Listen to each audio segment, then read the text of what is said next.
É isso aí, meu irmão, minha irmã, você que está conosco aqui na Conexão Viva, a rádio que nos mantém conectados ao Senhor. Agora são exatamente 7 horas e 31 minutos, manhã de sexta-feira, dia 21 de junho de 2024. Louvado e engrandecido seja o nome do Senhor nessa manhã.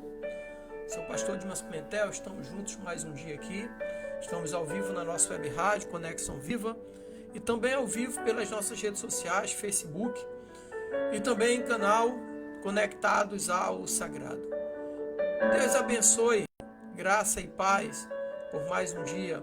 E dando continuidade ao nosso projeto, hoje nós vamos falar do milagre da cura do criado do centurião, que está aqui em Lucas, no capítulo 7, do versículo 1 até o versículo 10, que diz assim um texto: E depois de concluir todos esses discursos perante o povo, entrou em Cafarnaum, e o servo de um centurião, a quem este muito estimava, estava doente e moribundo. E quando ouviu falar de Jesus, enviou-lhes os anciãos dos judeus, rogando-lhe que viesse curar o seu servo. E chegando eles junto de Jesus, rogaram-lhe muito, dizendo: É digno de que lhes concedas isso, porque ama a nossa nação e ele mesmo nos edificou a sinagoga. E foi Jesus com eles, mas quando já estava perto da casa, enviou-lhes o centurião os amigos, dizendo-lhe: Senhor, não te incomodes, porque não sou digno de que entres debaixo do meu telhado. E por isso nem ainda me julguei digno de ir ter contigo. Dize, porém, uma palavra, e meu servo e meu criado sarará. Porque também sou homem sujeito à autoridade e tenho soldados sob o meu poder. E digo a este, vai, e ele vai, e a outro, vem, e ele vem. E ao meu servo, faze isto, e ele o faz. E ouvindo isso, Jesus maravilhou-se dele, e voltando-se disse à multidão que o seguia: Digo-vos que nem ainda em Israel tenho achado tanta fé. E voltando para casa, os que foram enviados acharam o servo enfermo. Acharam o servo que estava enfermo são, curado. Senhor dos santos, vivo, poderoso, Criador dos céus e da terra, Deus, muito obrigado, Pai. Louvado e engrandecido seja o teu santo nome. A ti toda a honra, toda a glória e todo louvor. Amém. Meus queridos, vou trazer um breve relato aqui sobre a condição daquela situação, né? Contexto histórico daquele lugar. Quase 100 anos antes de Jesus começar a pregar naquela região que hoje conhecemos como Palestina, a região tinha sido dominada pelos romanos. E estes romanos continuavam ocupando os territórios que pertenciam historicamente aos judeus. Os judeus, por necessidade, aprendiam a conviver com seus dominadores. Alguns dos soldados mandados a policiar a região eram maus e cruéis. Outros se mostraram compassivos e benevolentes. A história relatada de Lucas aqui, do capítulo 7, versículo 1 ao 10, também lá em Mateus, capítulo 8, versículo 5 ao 13, envolve um soldado romano, um centurião, responsável por comandar 100 homens. O servo desse centurião ficou doente, sofria terrivelmente e se aproximava da morte, por isso que ele entrou então em desespero. Então o centurião pediu ajuda de alguns influentes judeus para comunicar isso a Jesus, porque ele já ouvia falar de Jesus, dos milagres que ele realizava. Jesus, como Messias, o prometido Filho de Deus, estava entre eles. E ele havia ouvido dos poderes miraculosos de Cristo e acreditou na sua capacidade de curar seu servo. Os judeus concordaram em ajudar e falaram para Jesus sobre a bondade desse centurião Jesus se dispôs a ir até a casa onde o homem doente estava. E foi justamente lá que Jesus chegou e encontrou esse homem enfermo, doente. Então, muitas das vezes nós queremos que Jesus faça um milagre, mas não permitimos o seu acesso na nossa casa. Então o servo desse centurião ficou doente, sofria terrivelmente e se aproximava da morte. Então o centurião pediu a ajuda de alguns judeus influentes para comunicar a Jesus. Tudo isso porque ele ouviu falar dos poderes miraculosos de Jesus. E eu falo para vocês aqui que eu gosto muito de usar o texto de Lucas. Esse aqui é Lucas capítulo 7, versículo 1 ao 10, porque Lucas era um médico. E um médico falando de milagres é diferente de uma pessoa que não tem conhecimento na área da saúde. Porque quando o médico fala de um milagre é porque ele sabe que a medicina esgotou todos os recursos. Eu vivi isso aí, na pele.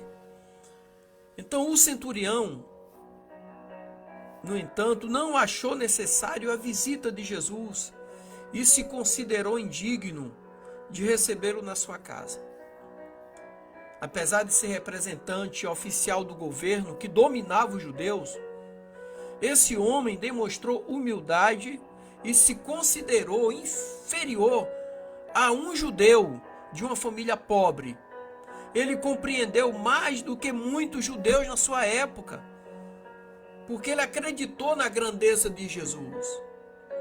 E quando o centurião pediu para Jesus não ir até a sua casa, ele não estava desistindo da cura, pelo contrário, ele demonstrou sua confiança em Jesus, para que Jesus mandasse apenas sua palavra para fazer a cura à distância. Ele comparou a palavra de Jesus, servindo como um agente para realizar sua vontade, com os soldados sob o seu comando. Jesus, ele tem agentes a seu comando. Jesus repreende todo o mal da tua vida, da minha vida. Repreende todo espírito de enfermidade. Ele é onisciente, ele é onipresente, ele é onipotente, ele é o único caminho que leva a Deus. Sabe? Ele tinha autoridade para mandar um soldado, e um soldado iria cumprir as suas ordens. O centurião acreditou que Jesus poderia mandar a sua palavra para cumprir a sua vontade. E foi por isso que Jesus elogiou a fé do centurião e mandou sua palavra para curar o servo. E nisso ele demonstrou mais uma característica divina. Ele estava em um lugar geográfico, mas efetuou a cura em outro lugar. Isso nos mostra, meu irmão, que Jesus, mesmo sentado à direita de Deus, onde ele está agora, ele é suficientemente capaz para exercer um milagre na tua vida. Ele é suficientemente capaz, poderoso para te salvar, para te abençoar. Esse é Jesus a quem nós servimos. Ele não é limitado por espaço e tempo como os homens e outros seres finitos que ele criou. Jesus não faz milagre só se você estiver dentro do templo, da igreja. Ele faz milagre na tua casa. Onde você tiver, um milagre vai acontecer, porque você serve a Ele, é a Jesus. Você não tem que servir a homens, servir a Jesus. A cura do servo, do centurião, foi um vislumbre da onipresença de Deus, da onipresença de Jesus.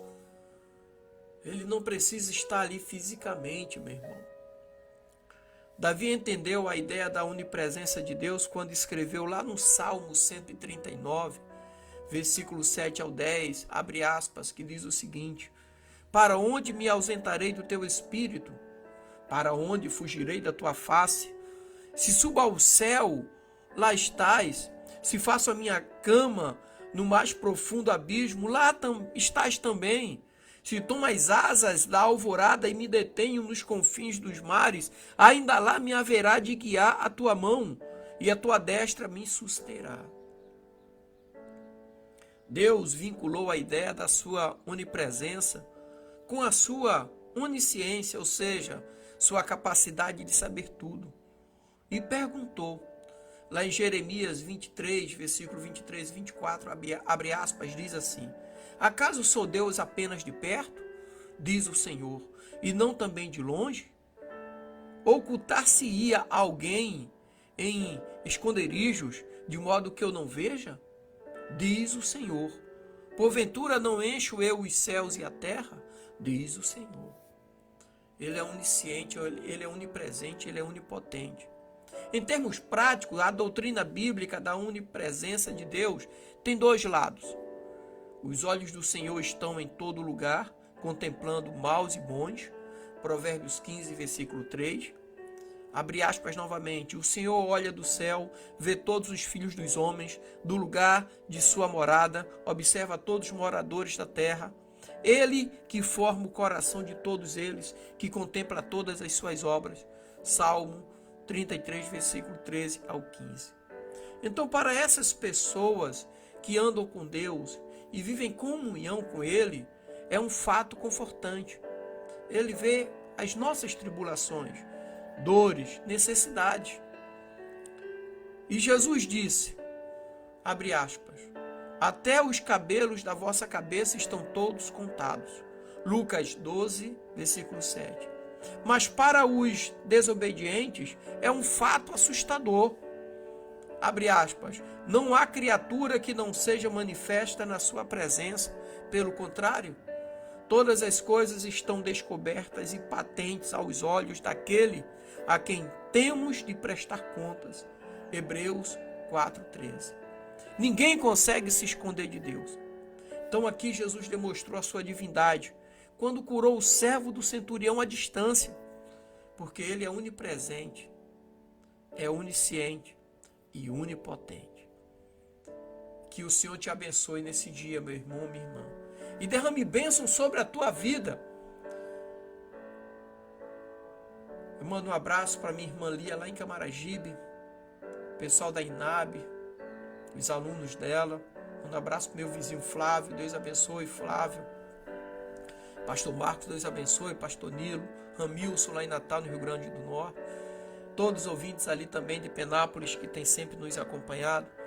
Que Deus os abençoe e derrame bênção sobre as suas vidas, em nome de Jesus.